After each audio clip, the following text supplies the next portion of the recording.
കൃഷ്ണൻ ചെറിയ കുട്ടിയായിരിക്കുമ്പോൾ നന്ദഗോപരോട് പറഞ്ഞു അത്രേ, അച്ഛാ ഒരു കാര്യം എനിക്ക് പറയാനുണ്ട്, ഈ കൊല്ലം ഇന്ദ്രന് ഇവിടെ പൂജയില്ല.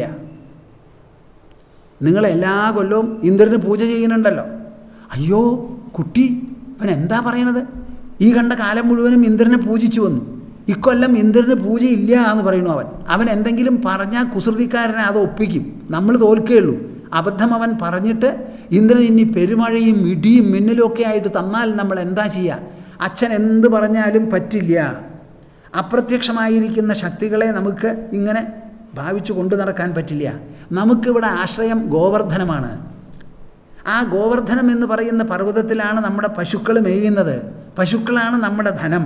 അതുകൊണ്ട് ഗോവർദ്ധനം, പിന്നെ ഈ യമുനാ തീരം, ഈ യമുനാ നദി, ഇത് രണ്ടുമാണ് നമ്മുടെ ജീവിതത്തിൻ്റെ കാതൽ.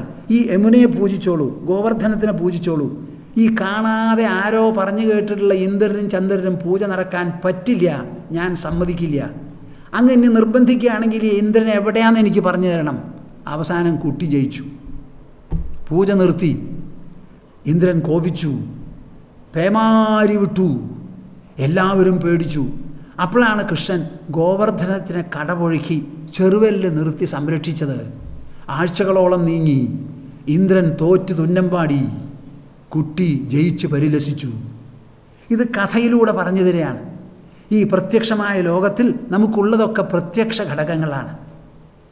പരസ്പരം ആദരവോടുകൂടി, ഐക്യത്തോടുകൂടി, സ്നേഹത്തോടുകൂടി, സൗഹാർദ്ദത്തോടുകൂടി അവനവൻ്റെ കയ്യിലുള്ള വിഭവങ്ങൾ ബാക്കിയുള്ളവരുടെ ആവശ്യവും നിർബന്ധവും അനുസരിച്ച് പങ്കുവെച്ചുകൊണ്ട് സഹൃദയമായിരിക്കുന്ന ഒരു മനസ്ഥിതിയോടുകൂടി കൂട്ടായ്മയായിട്ട് ജീവിക്കാനാണ് മനുഷ്യജന്മം.